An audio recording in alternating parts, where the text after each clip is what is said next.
मैंने 2 प्रेग्नेंट लड़कियों से शादी की थी। मेरी दोनों ही पत्नियों के पेट में नाजायज बच्चे थे। मैं उन बच्चों को अपना नाम देना चाहता था, क्योंकि इसके पीछे एक बहुत ही बड़ा राज छिपा हुआ था। पहली पत्नी ने एक बेटे को जन्म दिया और दूसरी पत्नी का ऑपरेशन हो रहा था। उसी समय एक मोची आया और एक खत मुझे देकर रोने लगा। मैंने जैसे ही उस खत को खोलकर पढ़ा तो मेरे शरीर से जान निकल गई। ऐसा लगता था कि जैसे अभी मेरा दिल फट जाएगा, क्योंकि मेरी दोनों पत्नियां तो मेरे माँ बाप बचपन में ही मर गए थे। मुझे मेरी नानी ने पाल पोस कर बड़ा किया था। उन्होंने मुझे हर रिश्ते का प्यार दिया था। मुझे कभी किसी चीज की कमी महसूस नहीं होने देती। घर में और भी लोग थे, जिनमें मेरे 2 मामा और उनकी पत्नियां मौजूद थीं। नानी के अलावा घर में सबका बिहेवियर मेरे साथ बहुत ही अजीब सा था। मेरी बड़ी मामी, जिनका नाम सरला था, उनकी आंखों में हमेशा अपने लिए नफरत ही देखी थी। वह कभी भी मुझसे सीधे मुंह बात नहीं करती थी, जबकि मेरे मामा भी मुझे सीधे मुंह बात नहीं करते थे। बस मेरी छोटी मामी सीमा का बिहेवियर मेरे साथ थोड़ा नॉर्मल था। वह मेरा कुछ ख्याल रख लेती थी। नानी के बाद घर में मुझे वही अच्छी लगती थी। बड़ी मामी सरला की कोई औलाद नहीं थी। उन्होंने अपनी बहन को अपने पास रखा हुआ था। बचपन से ही उसकी परवरिश करती चली आ रही थी और उसे अपने बच्चों की तरह पालती थी। बड़ी मामी की यह बहन उनकी शादी के बाद पैदा हुई थी। उसका नाम शालिनी था। शालिनी की पैदाइश के बाद सरला मामी की माँ बीमार रहने लगी थी, इसलिए वह शालिनी को अपने ही घर ले आई थी। छोटी मामी की एक बेटी थी, उसका नाम नेहा था। छोटी मामी की बेटी नेहा का बिहेवियर भी मेरे साथ अच्छा नहीं था। हम सरला मामी की बहन शालिनी का बिहेवियर मेरे साथ अच्छा था। वह बचपन से ही मेरे साथ दोस्ताना बिहेवियर रखती थी। वो अक्सर मेरे कमरे में आकर बैठ जाया करती थी और मुझसे बातें करती, मगर सरला मामी को यह सब बर्दाश्त नहीं होता था। वह उसे रोकती थी कि मनोज के कमरे में मत जाया करो। गुजरते समय के साथ साथ मैं और शालिनी दिल ही दिल में एक दूसरे को पसंद करने लगे थे। यह बात मेरी नानी ने भी नोट कर ली थी। मेरे माँ बाप की इस घर में कोई भी निशानी मौजूद नहीं थी। ना ही उनकी कोई तस्वीर थी, ना ही कोई कपड़े थे। कभी कभी दिल में मेरी यह इच्छा जगती थी कि काश मैं अपने माँ बाप की शक्ल को देख पाता।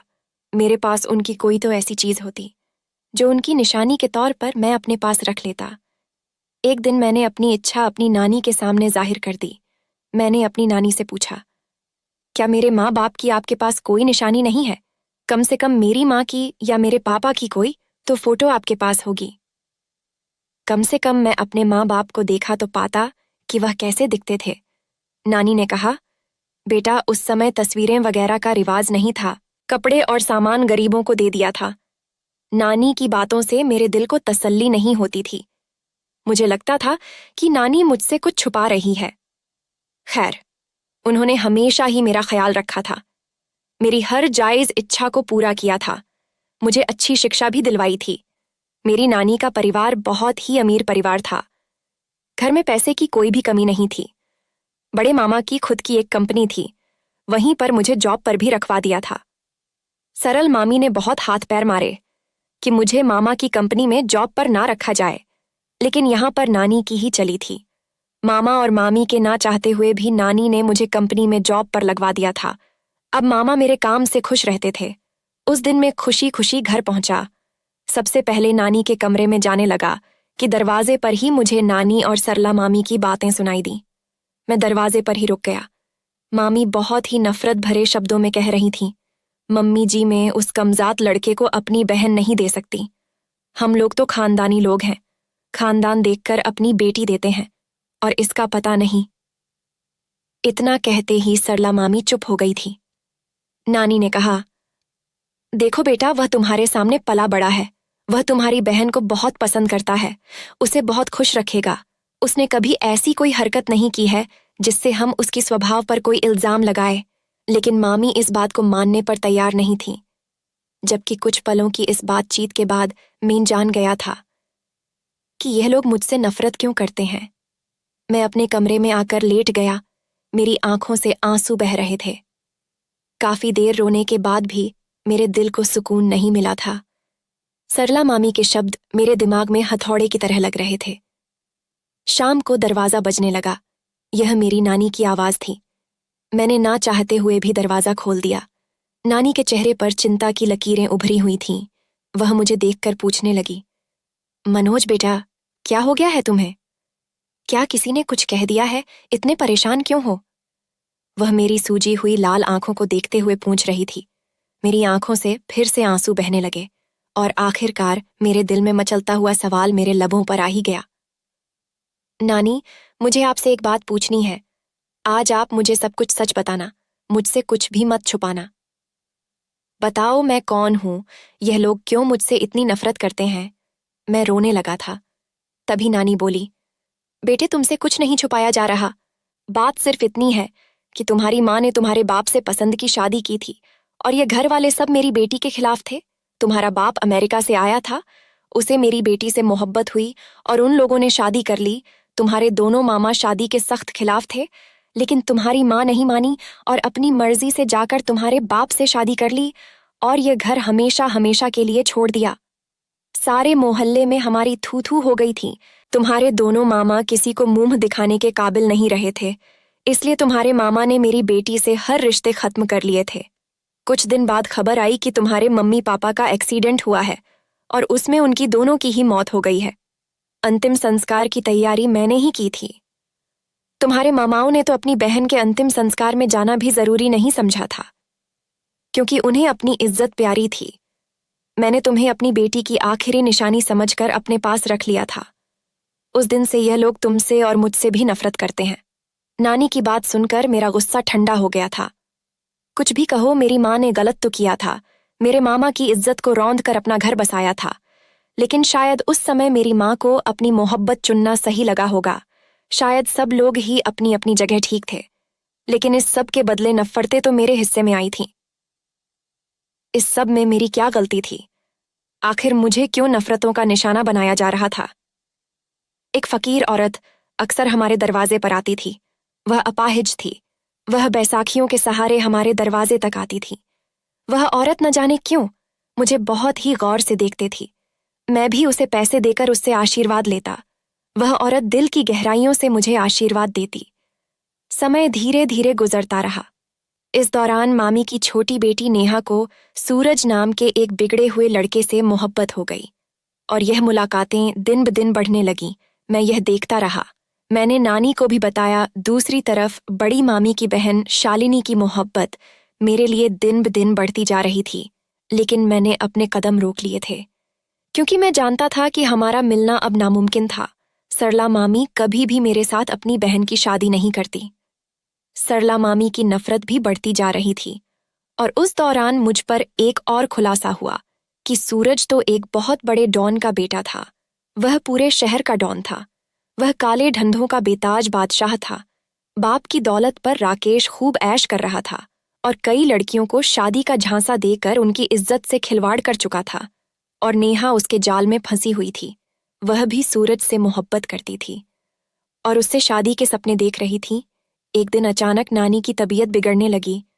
हम सब उन्हें अस्पताल लेकर भागे। डॉक्टर ने बताया कि इन्हें दिल की तकलीफ हो गई है। डॉक्टर ने कहा कि उन्होंने कोई बात अपने दिल पर लगा ली है, जिसकी वजह से दिल की तकलीफ हुई थी। नानी की तबीयत थोड़ी संभली तो हम उन्हें घर ले आए, लेकिन अब नानी बहुत ही कमजोर हो चुकी थी। वह अपने बिस्तर से उठ भी नहीं पाती थी। मैं दिन रात नानी की सेवा में लगा रहता था। एक नानी ही तो मेरे जीने का इकलौता सहारा थी। मैं नहीं चाहता था नानी मुझे इस दुनिया में अकेला छोड़कर चली जाए। एक दिन उन्होंने मुझे अपने कमरे में बुलाया और जो कुछ कहा उसे सुनकर मेरे सर पर जैसे पहाड़ टूट पड़े थे। जब मैं नानी के कमरे में गया था तो उस समय नानी अपनी आंखें बंद किए हुए लेटी थी।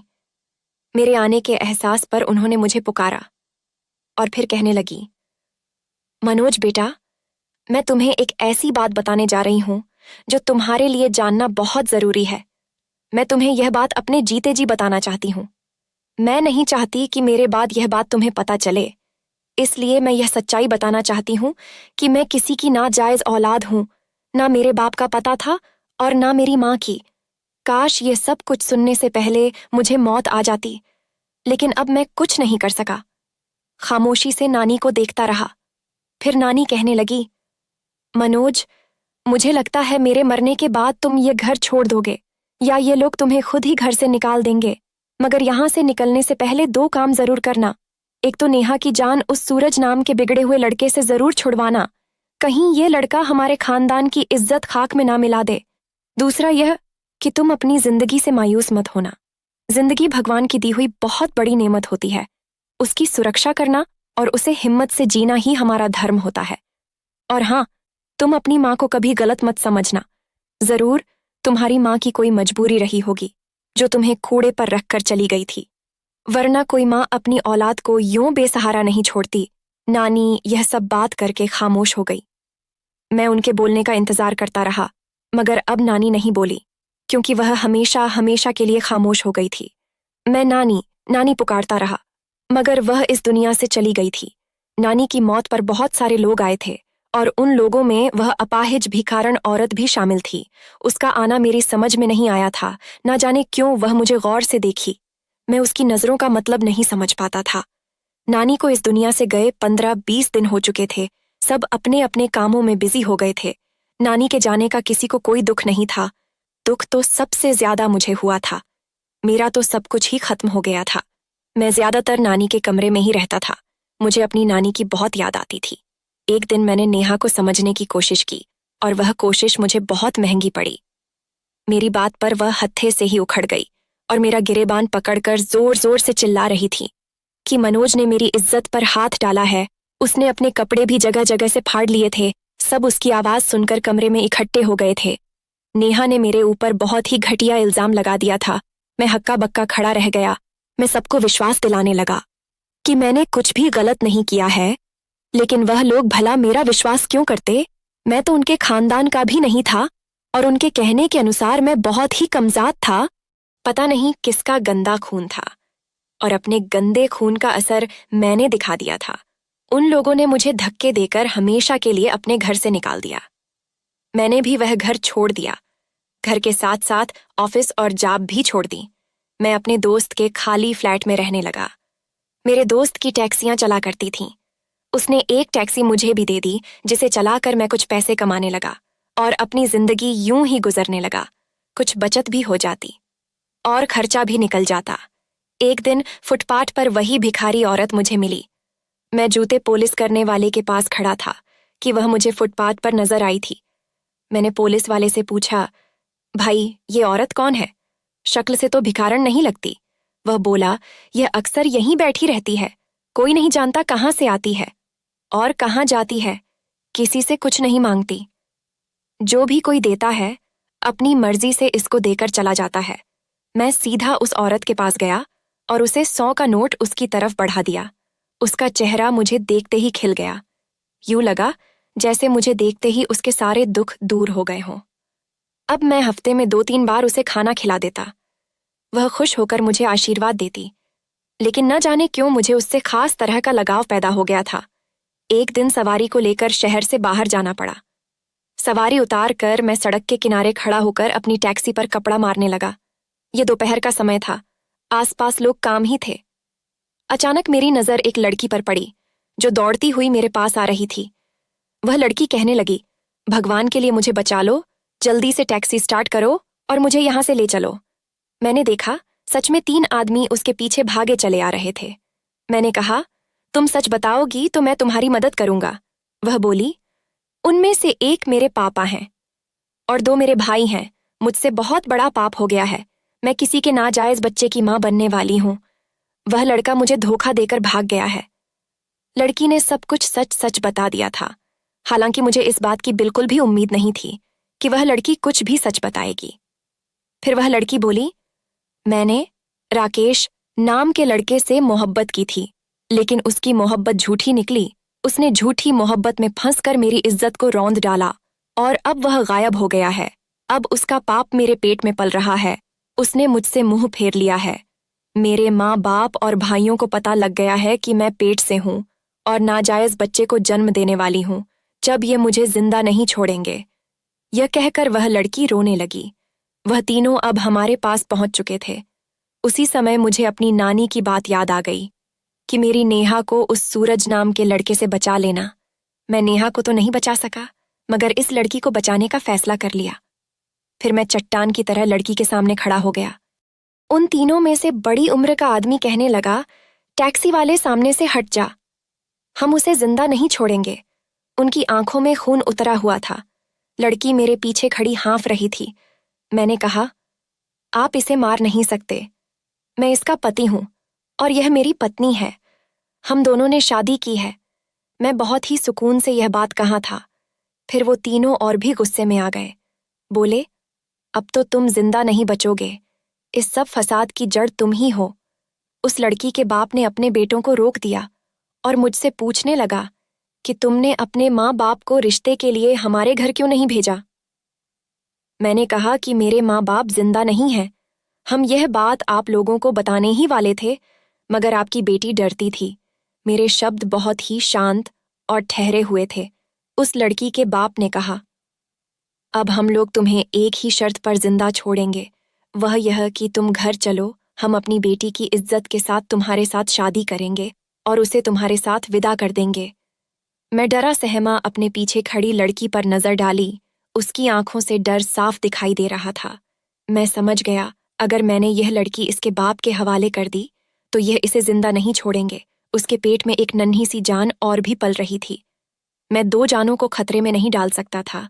और फिर मैंने उस लड़की की खातिर कुर्बानी दे दी। मैंने फोन करके अपने दोस्त को बुला लिया। वो भी शादी में शामिल होने के लिए आ गया। मेरी शादी में कुछ रिश्तेदार और कुछ मोहल्ले वाले थे, जो सिर्फ लड़की वाले की तरफ से ही थे। मेरी तरफ से तो सिर्फ मेरा दोस्त ही शामिल हुआ था। और फिर मैं उस लड़की को, जिसका नाम सुनैना था, अपने फ्लैट पर ले आया। अब सुनैना मेरी पत्नी बनकर मेरे फ्लैट में रहने लगी। वह बहुत खुश थी। वह मेरी बहुत ही एहसानमंद थी कि मैं उसकी इज्जत और जान बचा ली। हर समय मेरी सेवा में लगी रहती।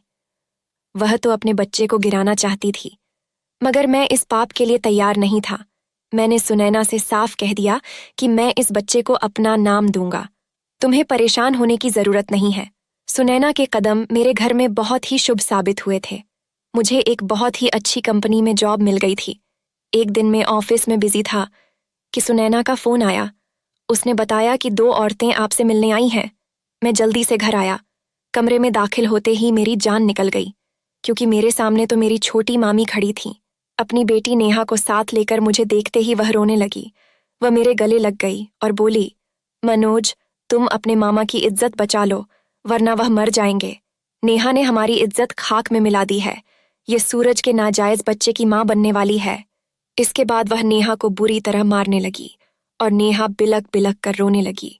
मामी कहने लगी, बेटा, तुम अपने मामा की खातिर इसे अपना लो, बाद में भले ही इसे छोड़ देना, लेकिन अभी फिलहाल के लिए इससे शादी कर लो, वरना हमारी इज्जत खाक में मिल जाएगी और तुम्हारे मामा ये बर्दाश्त नहीं कर पाएंगे। वह भी जान से हाथ धो बैठेंगे। मेरे घर को बर्बाद होने से बचा लो। मैंने मामी से कहा, मामी, आप तो खानदानी लोग हैं, जबकि मैं तो किसी का गंदा खून हूं। मुझे तो मेरे खानदान का भी पता नहीं है, तो यह भला कैसे मुमकिन होगा।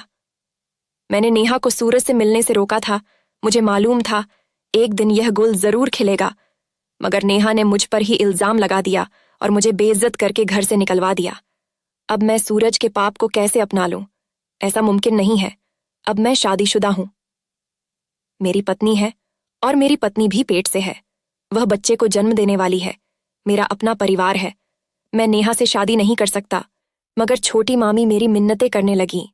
वह मेरे कदमों में बैठ गई और बोली, तुम्हारा बहुत बड़ा एहसान होगा, हमें इस बड़ी मुसीबत से निकाल दो। और फिर वह मेरी पत्नी सुनैना की भी सिफारिश करने लगी कि तुम ही मनोज को समझाओ, कुछ समय की बात है, फिर भले ही यह मेरी बेटी को छोड़ दे, लेकिन अभी फिलहाल के लिए इस मामले को ठंडा होने के लिए इससे शादी कर ले। सुनैना भी इस मुसीबत से गुजर चुकी थी। उसे एहसास था कि शादी से पहले माँ बाप को कितनी बड़ी तकलीफ है। सुनैना ने मुझसे कहा कि तुम नेहा से शादी कर लो। बात की बाद में देखेंगे। सुनैना के कहने पर मैंने नेहा से शादी कर ली और अब मैं अपनी दोनों पत्नियों के साथ रहने लगा। समय का पहिया घूमता रहा। सुनैना ने एक चांद से बेटे को जन्म दिया। हमने बेटे का नाम सोनू रखा। सुनैना और नेहा का कहना था कि सोनू बिल्कुल आप पर गया है। मैंने भी गौर से देखा। सोनू तो बिल्कुल मेरे जैसा था। वही होंठ, वही बाल और वही नाक, वही आंखें। मुझे हैरत होती कि सोनू तो मेरा बच्चा ही नहीं है, फिर भला वह मेरा जैसा कैसे हो सकता है। कुछ दिनों के बाद नेहा का भी आखिरी महीना आ पहुंचा। उन दिनों नेहा बहुत उदास रहती थी। मैंने उसे तसल्ली दी और मैंने उसे बताया कि मैं तुम्हारे बच्चे को भी बाप बनकर पालूंगा, उसे कभी सौतेलेपन का एहसास नहीं होने दूंगा, कभी उसे नाजायज नहीं कहूंगा। नेहा को नहीं पता था कि सुनैना भी सूरज की डसी हुई है। सोनू का बाप मैं नहीं हूं, यह बात हमने उससे छुपा थी। नेहा यही समझती थी कि सोनू मेरा सगा बेटा है। एक रोज टीवी पर खबर आई कि इस शहर का डॉन छूटन दुबे एक कार एक्सीडेंट में मर गया है। उसके साथ उसके 4 साथी और भी थे। गाड़ी के ब्रेक फेल हो गए और एक्सीडेंट होने से उस गाड़ी में आग लग गई और जलकर राख हो गई। और फिर उसके अगले दिन ही खबर आई कि सूरज अपने कमरे में मुर्दा पाया गया है। किसी ने उसके गले में फंदा डालकर उसे हमेशा हमेशा के लिए सुला दिया था। उसने बहुत सी लड़कियों को बर्बाद किया था। पता नहीं किसने अपना बदला लिया था। ना जाने क्यों मुझे इन बाप बेटों की मौत का सुनकर दुख हुआ था। मैं सोचने लगा, इंसान कुछ भी कर ले, मौत तो जरूर आनी है। इंसान के किए हुए पापों की सजा उसे दुनिया में ही मिल जाती है। दोनों इतनी बड़ी दौलत के मालिक थे, लेकिन फिर भी जब उनकी मौत हुई तो कोई उन्हें कंधा देने वाला भी नसीब नहीं हुआ था। एक दिन मैं ऑफिस से घर आ रहा था। दिल में ख्याल आया कि उस अपाहिज फकीर औरत से मिलने जाऊं। मैं अब उसे माँ जी कहने लगा था, लेकिन मुझे वहां जाकर पता चला कि उस भिखारान को मरे काफी दिन हो गए हैं। मुझे ये बात वहां पर खड़े एक रेडी वाले ने बताई थी। उसने बताया कि उस औरत ने मरने से पहले एक खत अपने साथ बैठे मोची को दिया था और कहा था कि मेरी यह अमानत उस लड़के तक पहुंचा देना। अब पता नहीं वह मोची कल से कहाँ गायब है। मेरे पूछने पर उस रेढ़ी वाले ने बताया कि उस भिखारन का कोई परिवार नहीं था। उसका अंतिम संस्कार एक मुस्लिम परिवार ने किया था और उन्होंने अपने रीति रिवाज के अनुसार उसे दफना दिया था। मैंने उस रेढ़ी वाले से कहा कि मुझे उसकी कब्र के पास लेकर चलो। रेढ़ी वाला मुझे कब्रिस्तान ले गया, जहां पर कुछ ताज़ा कब्रें बनी हुई थीं। उन पर कुछ नाम की तख्ती भी लिखे थे, लेकिन कब्र के ऊपर कोई भी नाम नहीं लिखा हुआ था, क्योंकि वह बेचारी तो अनाथ थी। मैं उसे कब्र के पास बैठकर बहुत देर तक उसकी आत्मा की शांति के लिए प्रार्थना करता रहा और घर वापस आ गया। घर जाकर सुनैना ने मुझे बताया कि नेहा की तबीयत खराब है। उसकी माँ लेकर हॉस्पिटल गई है। उसकी डिलीवरी का समय हो चुका था। मैं और सुनैना भी अस्पताल पहुंचे। डॉक्टर ने बोला कि नेहा का ऑपरेशन करके बच्चा निकलना पड़ेगा, क्योंकि नेहा की हालत बहुत खराब हो रही थी। कुछ क्रिटिकल कंडीशन आ गई थी। मैं बाहर खड़ा था और नेहा के ठीक होने का भगवान से प्रार्थना कर रहा था, और वो मोची अस्पताल में भर्ती था। जब उस मोची ने मुझे दिखा तो उसने मुझे अपने पास बुलाया और मोची ने माँ का खत मुझे दिया। उस खत ने मुझे हिलाकर रख दिया था। खत में कुछ यूं लिखा था, प्यारे बेटे, मेरा नाम संजना है। मैं एक पढ़ी लिखी और एक बहुत ही अच्छे इज्जतदार घराने से संबंध रखती थी और मेरी शादी छुटन दुबे से हुई थी। मैं अपने माँ बाप के साथ दुबई में रहती थी। छुटन मुझे शादी करके इंडिया ले आया था। 1 साल हम खुशी खुशी रहे। फिर हमारा बेटा हुआ, जिसका नाम मैंने सूरज रखा।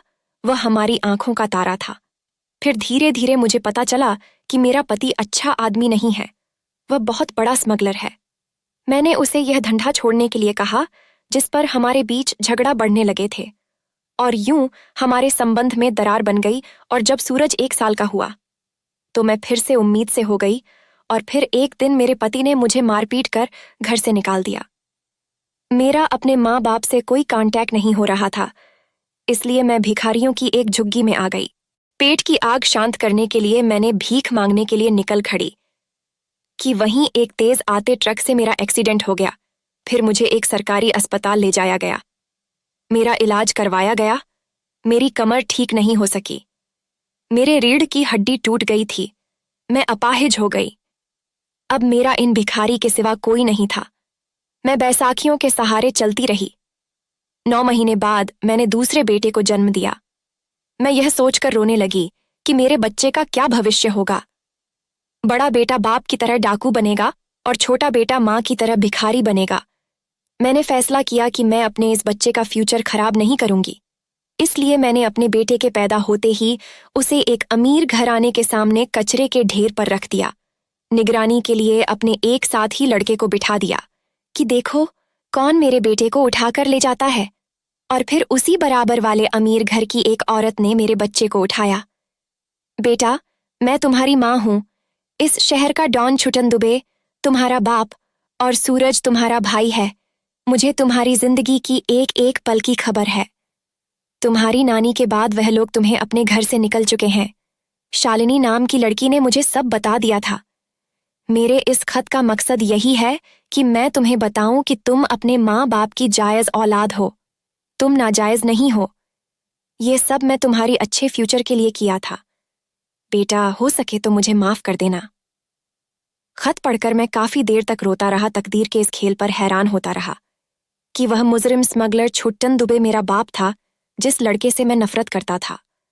वह मेरा सगा भाई था और वह अपाहिज औरत मेरी माँ थी। मैंने उसकी कोख से जन्म लिया था, मैं तो उसकी सेवा भी नहीं कर सका। मैं ख्यालों में गुम था कि तभी नर्स ने बाहर आकर बताया कि आपकी पत्नी ने एक प्यारे से बेटे को जन्म दिया है। मैं खुशी खुशी अंदर कमरे में नेहा के पास पहुंचा। वह बेड पर लेटी हुई थी। उसके बराबर एक प्यारा सा बच्चा आंखें मूंदे लेटा था। वह भी बिल्कुल मेरे जैसा था। यह भी कुदरत का कैसा अजीब खेल था। दोनों ही बेटे मेरी ही शक्ल के थे। सब कहते हैं कि दोनों बेटे मुझ पर गए हैं। मैं दिल ही दिल में खुश होता हूं। आखिर वह मेरा ही तो खून है। मेरे भाई के बच्चे हैं, नाजायज ही सही। खून तो मेरा ही था। मेरे भाई और बाप को उनके किए की सजा मिल गई थी। मेरी दोनों पत्नियों नेहा और सुनैना दोनों आपस में बहनों की तरह रहती हैं। नेहा ने मुझे भी कहा था कि जैसा कि हमारे बीच तय हुआ था कि मेरे बच्चे के जन्म देने के बाद तुम मुझे छोड़ दोगे, तो तुम मुझे छोड़ सकते हो। मैं तुम पर और सुनैना पर बोझ नहीं बनना चाहती। लेकिन सुनैना ने मना कर दिया। उसने कहा, हम हमेशा ऐसे ही रहेंगे। तुम्हें यहां से जाने की कोई जरूरत नहीं है। मैं भी भगवान का धन्यवाद करता हूं कि उसने मुझे इतनी सारी खुशियां दी हैं। मैं जब अस्पताल में अपने बेटे को गोद में उठाकर उसे चूम रहा था, तो शालिनी की आंखों में आंसू आ गए थे। वह शायद अब भी मुझसे मोहब्बत करती थी। मैंने शालिनी की तरफ देखा। मैंने बच्चे को नेहा के पास लिटाया और शालिनी का हाथ पकड़कर बाहर ले आया। मैंने शालिनी की आंखों में आए आंसू साफ किया और शालिनी से कहा, शालिनी, पुरानी बातों को भूल जाओ। शायद हम दोनों का मिलना किस्मत में नहीं लिखा था। तुम मुझे भूल जाओ और अपनी जिंदगी में आगे बढ़ो। यही तुम्हारे लिए सबसे बेहतर रहेगा। मैं अपनी जिंदगी में आगे बढ़ चुका हूं। मेरी 2 पत्नियां हैं, मेरे बच्चे हैं। अब मेरे साथ खुद को जोड़कर मत रखो। अपनी जिंदगी को खराब मत करो। शालिनी की आंखों में फिर से आंसू बहने लगे। मेरी बातों पर उसने मुस्कुराने की कोशिश की। मैंने उससे वादा लिया कि शालिनी, तुम अपनी जिंदगी में आगे बढ़ोगी और मुझे भूल जाओगी। शालिनी ने भी मुझसे वादा किया कि मैं वादा करती हूं, मैं तुम्हारे रास्ते में कभी नहीं आऊंगी। मैंने कहा, शालिनी, सिर्फ यही वादा नहीं करना कि मेरे रास्ते में नहीं आओगी। तुम्हें यह वादा भी करना होगा कि तुम अपनी जिंदगी में आगे बढ़ोगी, एक अच्छे से लड़के को देखकर शादी कर लोगी। और फिर मैंने शालिनी से यह वादा करवाकर ही दम लिया।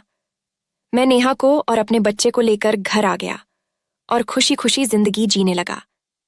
कुछ समय के बाद खबर मिली कि शालिनी ने भी एक लड़के से शादी कर ली है और इस खबर से मुझे बहुत सुकून मिला था। अगर शालिनी शादी ना करती तो मेरे दिल पर हमेशा एक बोझ रहता कि शालिनी ने मेरी वजह से अपनी जिंदगी खराब कर ली। अब शालिनी भी अपनी जिंदगी में खुश है और मैं भी अपनी जिंदगी में खुश हूं। दोस्तों, भगवान से प्रार्थना करना कि हमारे परिवार को किसी की नजर ना लगे। दोस्तों, वीडियो कैसा लगा कमेंट करके जरूर बताना। वीडियो को लाइक और चैनल सब्सक्राइब कर देना।